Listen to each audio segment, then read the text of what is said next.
I finished almost every mainline Resident Evil game in the highest difficulty, and I can confidently say that Resident Evil 3 Remake contains the most out-of-place Souls-like boss fight I've ever seen in a non-Souls game. Of course, we're talking about bloated Nemesis. How about some more?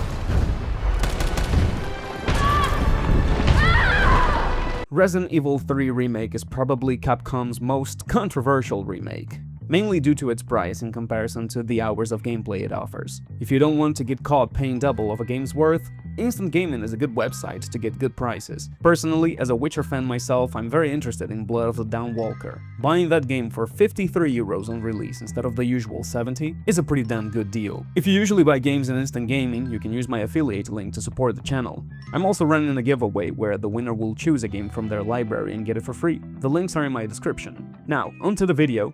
As I was saying, tons of cut content, a short campaign, and a non-consumer friendly price tag that made people wonder what justifies the $70 they were investing in it. But despite all that, it accidentally created one of the most challenging boss fights I've ever played outside of FromSoftware. If you're a Souls-sexual, community gatekeeper, and scrub detester like I am, you'll be happy to know that Nemesis' last mutation is up there with some of the most difficult Sekiro, Dark Souls, and Bloodborne boss fights. This is so bullshit that not even Jill's overwhelming plot armor in this game can prevent her from dying 50+ times to this guy alone. So, I thought it was a great idea to dissect it in order to find out how unfair it really was. First and foremost, the game must be set to Inferno. That's the difficulty where Jill can talk the talk, but can't walk the walk. Felt that, did you?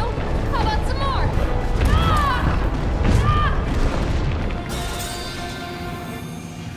Superficially, all you have to do is grab the railgun, shoot at him, then knock him out a few times so you're free to insert these batteries back to their positions in order to use the railgun again. And that's it, he's done for. So why is Inferno so tough? Let's start with the attack speed, which is increased drastically in comparison to lower difficulties.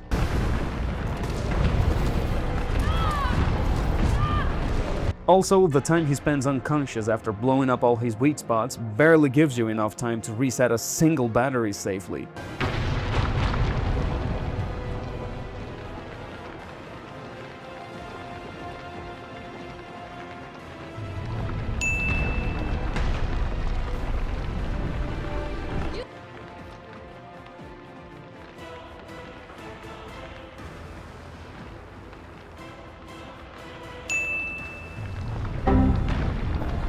In this game, Jill has a dodge mechanic that can make her immortal as long as you can perfectly time it. Pressing the button a second too soon or a second too late means that she will move as if she's a common drunkard instead of a special tactics and rescue services expert. On Inferno, I can't stress how important it is to be capable of pulling these dodges consistently, especially for this fight, where if you're not at full health, any attack can be lethal, and sometimes not even being at full health will save you, because he can easily stun lock you to death. In his 8-hit ground slam combo, if any of the first 7 hits connect, the following ones are guaranteed. And of course, Jill can even take 2 in a row without dying. However, performing these dodges consistently requires excellent precision from us, since the window to execute them is less than half a second before an enemy's hitbox gets in contact with your hurtbox. If that didn't sound difficult enough, the weak spots you blow up to stun him also release gases worse than smoking a pack a day. These clouds of odor are random, by the way, meaning after shooting his balls, it's up to RNGesus to make them land far away from her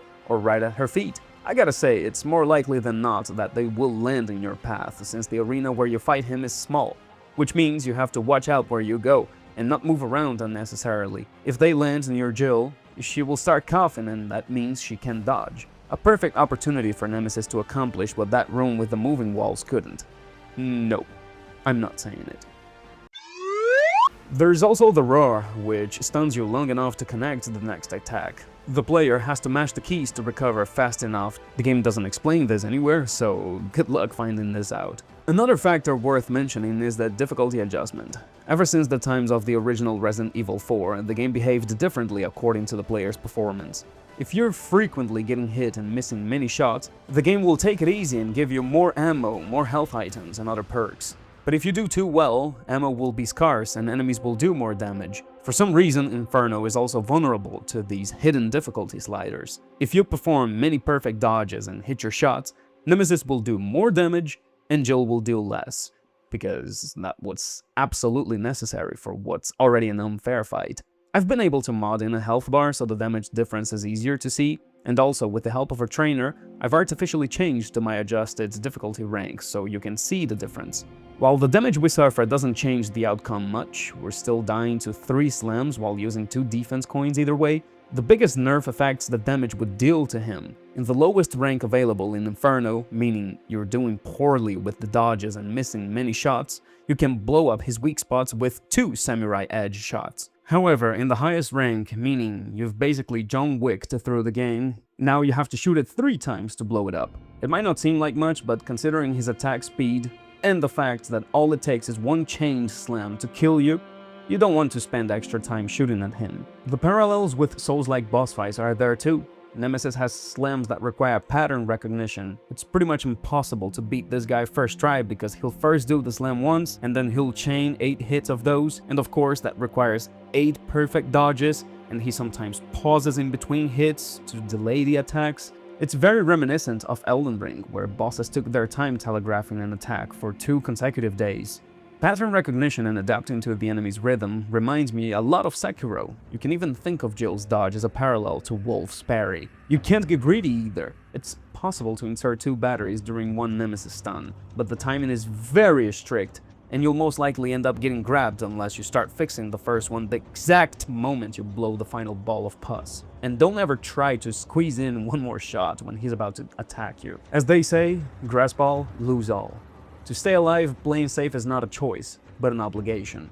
And for Souls veterans, getting greedy with the hits is something that always ends up punishing us more than rewarding us. But not all is unforgiven. Just like you can trivialize a boss in a Souls game by farming until you're overleveled, in 3's Remake we have the shop, which contains many items that can help us fight Nemesis and make it a little more manageable. The coins are a lifesaver, since now you can get hit by 2 consecutive slams without dying, and the manual that increases your time window to dodge is almost a must. And finally, as we've seen in previous entries, the infinite rocket launcher does help a little too.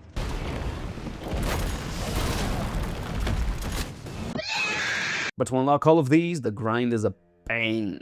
If you're not familiar with the most recent Resident Evil deliveries, you can earn points by completing in-game challenges like killing X number of zombies, dropping Nemesis while he stalks you in the downtown area, and so on. It's only by using these points that you can unlock the buffs that I mentioned before, but of course, they cost a hefty sum, which means you have to finish the game multiple times to afford the rocket launcher, the coins, and the manual.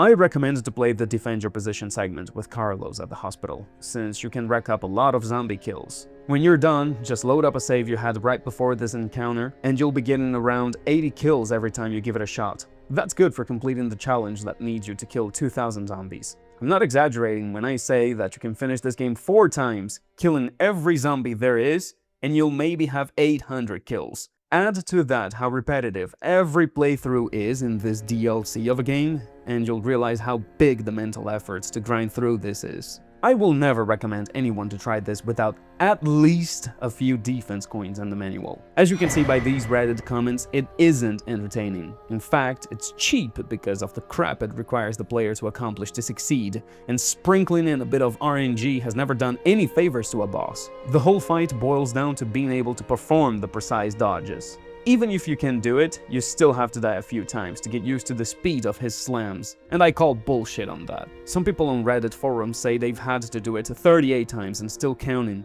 After dying so many times, you become your own worst enemy because it's all about that voice in your head saying, "Don't choke.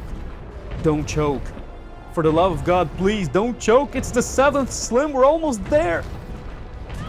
Oh, fuck this. Well, comrades, I hope you feel like you've learned something from this video. I always upload Soulsborne content, so if you would like to see more, a sub always comes in handy to support the channel. See you in the next one, friends. Bye.